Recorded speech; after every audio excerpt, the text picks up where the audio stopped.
Assalamualaikum warahmatullahi wabarakatuh. Nama saya Muhammad Bayhaqi. Di sini saya akan menjelaskan kebutuhan jaringan serta kebutuhan bandwidth dan softwidth. Pertama, pengertian satelit. Satelit adalah benda yang mengorbit benda lain dengan periode revolusi dan rotasi tertentu. Ada dua jenis satelit, yakni satelit alam dan satelit buatan. Satelit alam. Satelit alam adalah benda-benda luar angkasa, bukan buatan manusia, yang mengorbit sebuah planet atau benda lain yang lebih besar daripada dirinya. Seperti misalnya, bulan adalah satelit alami bumi. Satelit buatan. Satelit buatan adalah benda buatan manusia yang beredar mengelilingi benda lain. Misalnya satelit Palapa yang mengelilingi bumi. Proses transmisi data satelit. Media transmisi adalah media yang menghubungkan antara pengirim dan penerima informasi data. Karena jarak yang jauh, maka data terlebih dahulu diubah menjadi kode atau isyarat, dan isyarat inilah yang akan dimanipulasi dengan berbagai macam cara untuk diubah kembali menjadi data. 1. Uplink frekuensi. Uplink adalah sinyal radio frekuensi yang dipancarkan dari stasiun bumi ke satelit. 2. Downlink frekuensi. Downlink adalah sinyal radio frekuensi yang dipancarkan dari satelit ke stasiun bumi. Keuntungan dan kekurangan pengguna komunikasi satelit. Keuntungannya yaitu memiliki cakupan yang luas, bandwidth-nya cukup besar, dapat dijangkau dari mana saja. Kita tidak perlu menyelaraskan antena seperti gelombang mikro. Dan kekurangannya yaitu untuk melewatkan sinyal TCP atau IP, besarnya throughput akan terbatasi karena delay propagasi geostasioner. Kini berbagai teknik protocoling sudah dikembangkan, sehingga dapat mengatasi problem tersebut. Tipe penggunaan satelit. On-beat geosinkron. Geosynchronous orbit (GSO). Itu sekitar 36.000 km di atas permukaan bumi.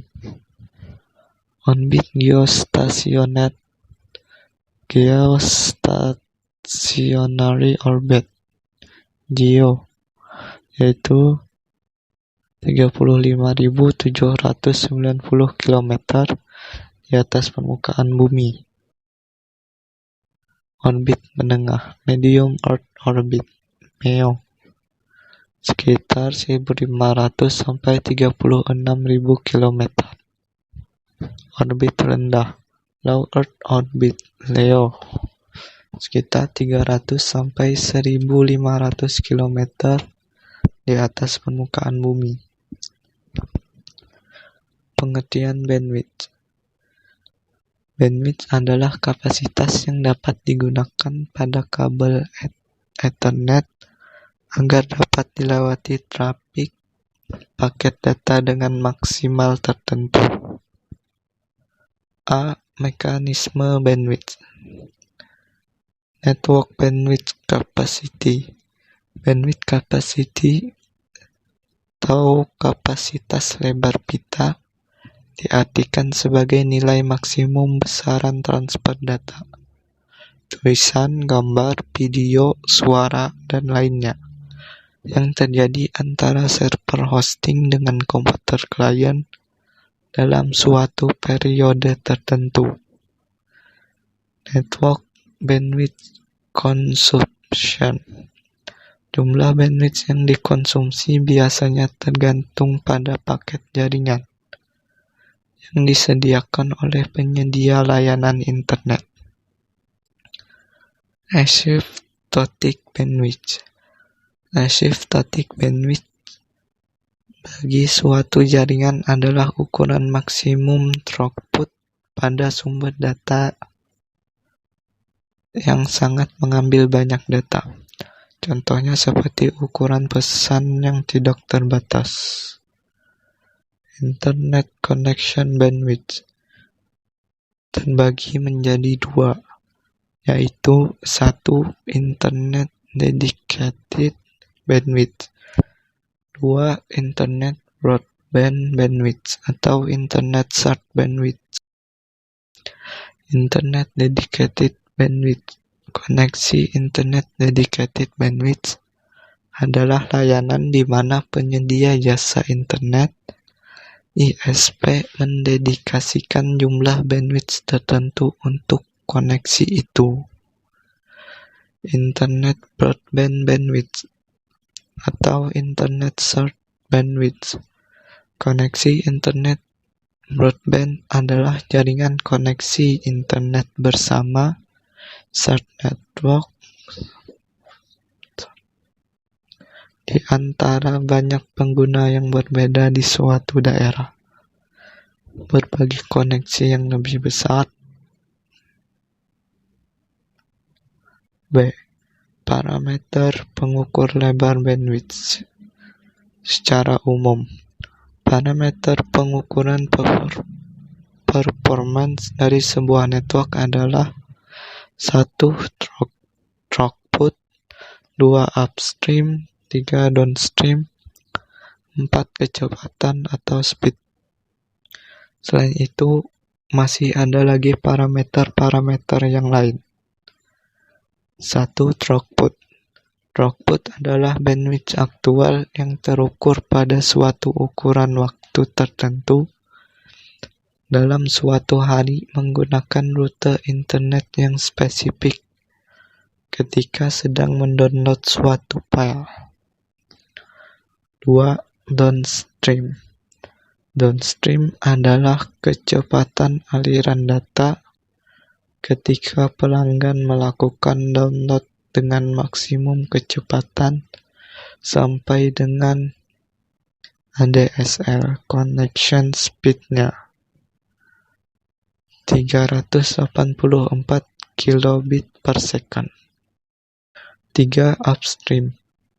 Upstream adalah kecepatan aliran data ketika pelanggan melakukan upload dengan maksimum kecepatan sampai dengan 64 kilobit per second. 4. Kecepatan atau speed. Berikut ini beberapa cara sederhana untuk mengukur kecepatan internet. Menggunakan tool bandwidth test seperti speedtest.net. Ini cara yang cukup mudah dalam mengukur kecepatan akses internet Anda. Menggunakan software bandwidth meter. Ada berbagai macam software untuk mengukur kecepatan bandwidth internet yang diinstal di komputer. Misalnya saja Dometer. Dengan tool ini, Anda bisa mengukur kecepatan internet Anda. Kebutuhan bandwidth. Shared bandwidth atau koneksi internet broadband bandwidth adalah koneksi internet yang biasanya digunakan di rumah, di mana kecepatan dan performance-nya dibagi ke setiap pengguna atau perangkat. Dedicated bandwidth adalah layanan di mana penyedia jasa internet ISP mendedikasikan jumlah bandwidth tertentu untuk koneksi itu. Kualitas koneksi. 1. Jenis-jenis servis pada TCP/IP. Pengiriman file transfer. File transfer protocol memungkinkan user dapat mengirim atau menerima file dari komputer jaringan. Remote login. Network Terminal Protocol (Telnet) memungkinkan user untuk melakukan login ke dalam suatu komputer dalam jaringan. Computer Mail. Protokol yang digunakan SMTP (Simple Mail Transfer Protocol) untuk pengiriman email, dan Post Office Protocol dan IMAP (Internet Message Access Control) untuk menerima email. MIME Multipurpose Internet Mail Extension untuk mengirimkan data selain teks. Network File System (NFS), layanan akses file jarak jauh yang memungkinkan klien untuk mengakses file pada komputer jaringan jarak jauh. Remote Execution memungkinkan user untuk menjalankan suatu program dari komputer yang berbeda. Name server, nama database alamat yang digunakan pada internet. IRC, Internet Relay Chat, memberikan layanan chat, streaming, layanan audio dan video, jenis layanan yang langsung mengolah data yang diterima tanpa mengolah data selesai dikirim. 2. Apa itu cost dan faktor yang mempengaruhi cost? Cost adalah kemampuan dalam menjamin pengiriman arus data penting, atau dengan kata lain, kumpulan dari berbagai kriteria performansi yang menentukan tingkat kepuasan penggunaan suatu layanan. Faktor yang mempengaruhi cost terbagi menjadi 4, yaitu delay. Delay merupakan keterlambatan dalam waktu transmisi data dari pengirim dan penerima. Satuan dari delay adalah second atau detik. Delay variation adalah perbedaan dalam keterlambatan satu arah ujung ke ujung antara paket yang dipilih dalam aliran dengan setiap paket yang hilang diabaikan. Paket loss. Paket loss terjadi ketika satu atau lebih paket data yang berjalan melalui jaringan komputer gagal mencapai tujuannya. Paket recoding adalah pengiriman paket data dalam urutan yang berbeda dari pengirimannya. 3. Komponen pendukung cost. Pada manajemen cost ini terdapat beberapa komponen pendukung di dalamnya, seperti bandwidth allocation, application priority, streaming priority, packet scheduling, dan monitoring. Menganalisis throughput, delay, dan packet loss. Menghitung throughput. Rumus untuk menghitung nilai throughput adalah throughput sama dengan jumlah data yang dikirim per waktu pengiriman data.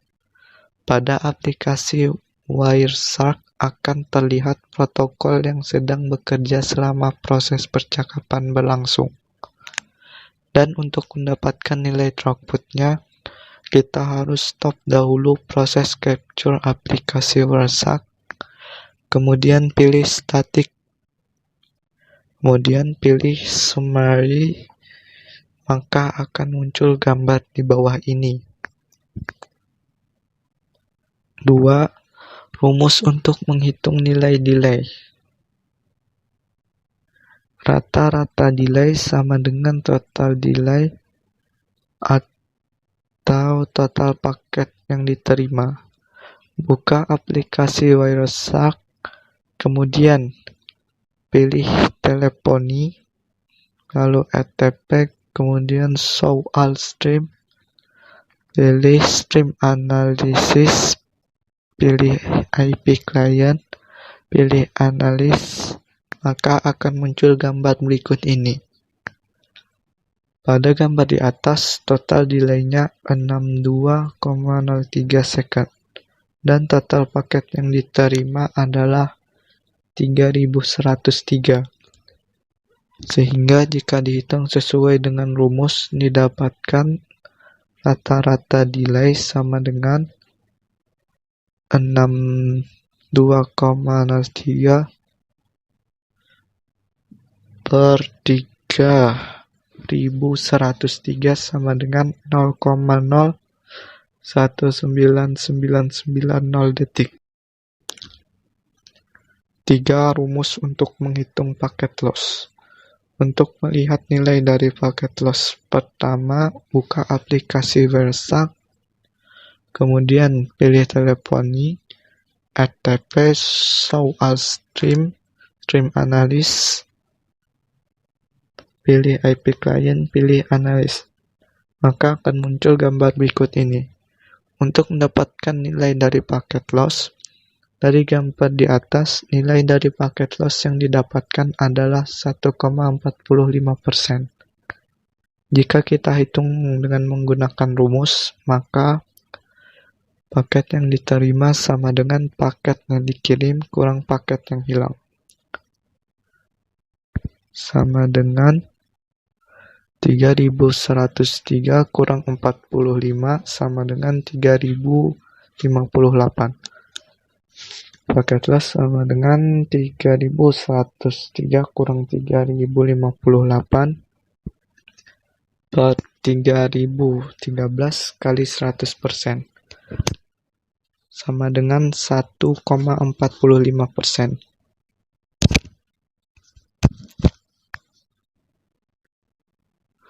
Pengertian Sofwitch. Sofwitch merupakan entitas berbagai software yang menjadikan fungsi kontrol panggilan pada jaringan IP Internet Protocol. Fungsi Sofwitch sebagai berikut. 1. Memiliki fungsi switching, 2. Fungsi kontrol, 3. Fungsi pensinyalan, 4. Fungsi interface. Sofwitch terdiri atas komponen-komponen berikut. 1. Media Gateway Controller (MGC).